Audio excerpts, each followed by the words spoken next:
My name's Alex. This is Nostalgianomics. I have a question for everyone out there today. Where do you think the most amount of money comes from when it comes to investing? And I'll give you a hint. It's where the absolute hardest thing to do when it comes to investing lies. Any answers? Leave them in the comments. The answer is, it's buying the products that no one wants at the time.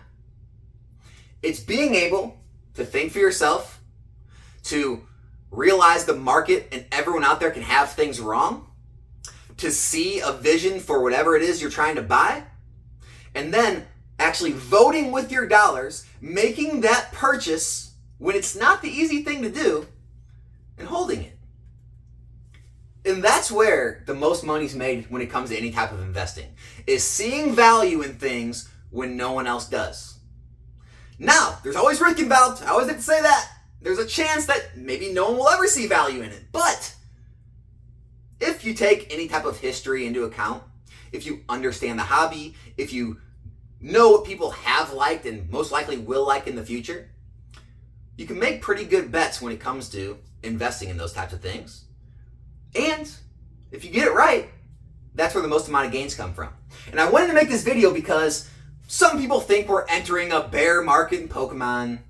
I definitely see some bearish things happening in the English market, right? I know, Japan's going absolutely crazy. China's coming in. We're even getting Korean stuff start to sell. And, obviously other hobbies doing stuff. Yu-Gi-Oh's 25th anniversary or 20th anniversary. And then we have, the Lord of the Rings set and Magic, which is absolutely bonkers. And so there's a lot going on of why Pokemon sales may be, dwindling in the US. But as far as the bearishness, yeah, Scarlet and Violet came out of the gate. What happened was Pokemon raised the prices of MSRP. They raised the distribution prices. And so stores, they had to raise their prices to make money. But, they got a little greedy and they just threw them all the way up in the 700s and thought they were going to make some free tendies. And it didn't work. The customers, the consumers, they didn't want to pay that much for booster boxes, and things started to, fall and fall and fall. And so by the time Paldea came out, stores said, okay, we're not playing this game anymore. We're not going to try to make free tendies. We're going back the way it used to be. We're going to make very slim margins off sealed product. We're going to list Paldea low out of the gate. And they did. But people still just didn't want to pay that much because now there's blood in the water. They saw Scarlet and Violet fall so much, and they're like, well, hey, Paldea's probably going to fall a whole bunch. And it has been falling. And so, yeah, there's bearish indicators of the market. However, like I talked about before, money's going a lot of other places right now. Also, people are holding on to money for 151, for Obsidian Flames, for other things. And so they're not spending as much of that money that they're going to spend later right now. And so what's happening is, anyone who's new to Pokemon in the last 1, 2, 3 years, they see this and they're panicking, right? They're panicking. They've never seen this before. They've never seen products come out of the gate and not go straight up. Now, some of you have seen reprints. We've seen Battle Styles, Chilling Reign, and Fusion Strike. You've seen Shining Fates. You've seen Darkness Blaze ETBs. You've seen reprints come and things drop and stay stagnant. But it's a little new territory seeing these booster boxes come out of the gate and not go up and actually go down and stay stagnant and even go further down.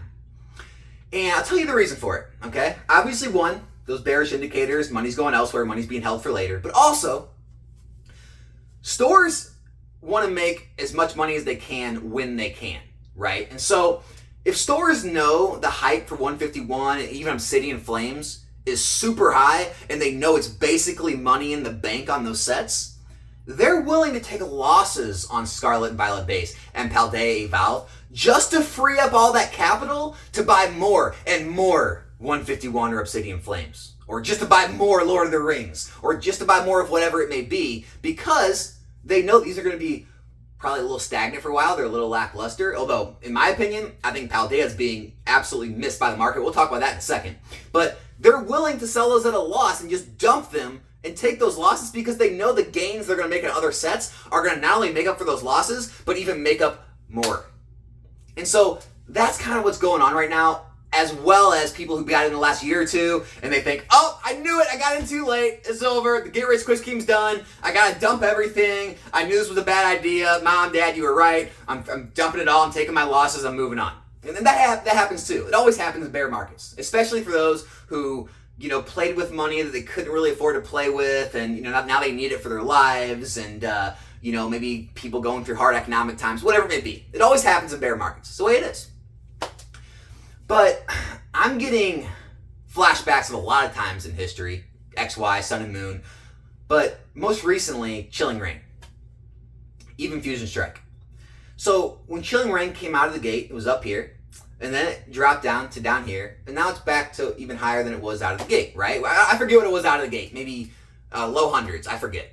But then it dropped down to, very vividly remember that, it was in the 70s, open market, in the 70s, and now it's $140 a box. And Fusion Strike was pretty much the same. It was in the 70s, and now it's up to $140 a box too. And if you look at all Sword and Shield, okay, Evolving Skies had already moved at this point quite a bit. Sword and Shield base and Rebel Clash had already moved up at this point. And so what I mean of when you make the most amount of money buying into things where you see value, where no one else does. Because think about this. Chilling Reign's the same set here, it was the same set here, and now it's the same set up here. The set never changed. Nothing changed except the perception of the public and how they viewed the value of it on the market. That's it. And so, if you would have bought in when no one else wanted it, when it would sit on eBay for $79 a box, if you would have bought down there when no one else wanted it, no one else saw value in it, you would have made the most percent growth in the shortest amount of time in the entire Sword and Shield era. Evolving Skies, I think, maybe have been close. I don't know exactly how fast the Evolving Skies moved at each part of its movement, but nothing else in all of Sword and Shield moved 80+% in the matter of a couple months. And those are the kind of moves that happen when you get things right, when no one else wants them and the market is undervaluing them and get them wrong. And the reason I want to talk about that is we're seeing the same things happen right now. Okay? Charizard UPCs I already talked about. I think they're already starting to move, but those things at 85, 86, 87 a box, the market's missing it. The value of the promos, the value of the packs inside, all those Sword and Shield packs on all those great Sword and Shield sets, undervalued. When you look at Scarlet and Violet base, I'm with a lot of people on that. It's pretty lackluster. Because of that and Paldea probably won't get reprints because there's no reason to reprint them. That could lead to less supply in the future, could lead to higher values, not sure. Paldea though, I've talked about it to other people, I'll say it publicly. I'd like to get up to 10 plus cases of that set by the end of this. 10 plus cases. That's how much value I see in that set. That is not a lackluster set by any means. It's just being overshadowed by Obsidian Flames, by 151, by the Japanese market, by Lord of the Rings and Magic, by Yu-Gi-Oh's anniversary sets. It's getting overlooked by a lot of other hype. And also stores need to free up capital, so they're dumping it a lot lower than what they actually, should be. And is creating enormous opportunities in that product. So I'm just going to say it here right now. That's one of my favorite buys right now are Paldea Eval booster boxes in the 90s. That's crazy to me. And hey, we can look back on this video in a year or two. Maybe I was dead wrong, but I really don't think I am. And that's the kind of mindset you need to have in this market. Not just with sealed product. It can be with single cards. It can be with any facet of the market. But being able to make those decisions in your own head without listening to others, without, just looking at the market, looking at the last sold and what it's listed for. It's like, oh, that's what it costs. That's what it's valued at. Well, yeah, that's what it's valued at right now. But having that vision for the future, that's where the money's made, right? The money isn't made hopping on a bandwagon like, oh, 151, let's all hop on, let's all pile on, come on, guys. And I'll pile on this bandwagon and think everyone's going to get rich. That's not where the money in the hobby is made. Right? That's where Pokemon makes their money. That's where stores and anyone flipping cards, that's where those guys make their money. But anyone investing, that's not where you want to be investing now. If 151 or Obsidian Flames comes out as huge hype and then crashes, then you want to start thinking about it. But you don't want to hop on things when they're already on the rise up. That's not where you want to invest in things. And it's the hardest thing to do, right? Because that's where you want to be. That's where everyone's at. But when it comes to investing, you want to go where no one's looking.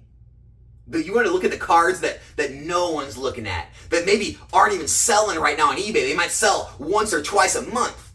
Those are the cards that might be the cards of the future to do 5x, 10x. These are the sets like Paldea that you're going to look back in 2 and 3 years and say, how is that 200 a box? I remember when those cases were selling the market for under $600 and no one wanted them. They were everywhere. Facebook groups, people were blowing them out for $5.50 a case, and that doesn't even make sense. That's got to be pumped. That's a pump and dump scheme right there. That's manipulation. No, it's not. It's not. And every time someone tries to convince themselves that every move in the market is manipulation, a buyout, whatever, 90% of the time, probably 99% of the time, I don't even know, they're wrong. They're wrong. It's just people don't notice shifts in the market. They notice it after it happens, but they don't notice when the market's shifting unless you're paying attention to something every single day. And as the market shifts, more eyes come to it every day, every week. And more of those items begin to get bought out because people see the movement. And then all of a sudden, people actually want that item because it's perceived as more scarce. It's perceived as, I can't have it, so I want something I can't have. And then, when you look back at that in a month or 2 months, you see an item or a card up, 30, 40, 50, 60, 70, 80%, and you think, oh, wow, that's manipulated. It's not. If it was manipulated, then everything that went up would all crash back down to its old prices eventually because there's enough of it out there, and the people don't really want it. There's just people trying to buy it out, but it's not the case. And so, if you take anything from this whole video of rambling, make up your own minds, people. Don't always listen to what the market's telling you because the market is wrong, has been wrong, and will be wrong about many, many things every single day from here into eternity. And so, if you're asking me, are things bearish in English? Yeah, a little bit. Because, of course, when prices drop, it creates a lack of confidence in the item, in the markets. People hold on their money longer. People don't want to take those risks. But the money's made when people do take the risks. The money's made when people buy the things they don't want. And Paldea may not be the item for you. You may not see the trajectory that I see. Charizard UPCs, they might not be the item for you. But I'm sure you have items for you that you see the value, and you're looking around, you're seeing the prices, and you don't understand it. You're thinking, how in the world is no one buying this for this price? Don't think you're wrong all the time. You could be right. That's some food for thought. Hope everyone has a happy Sunday. I'm going to go out, enjoy the pool, enjoy some barbecue. Have a good day. I'm out.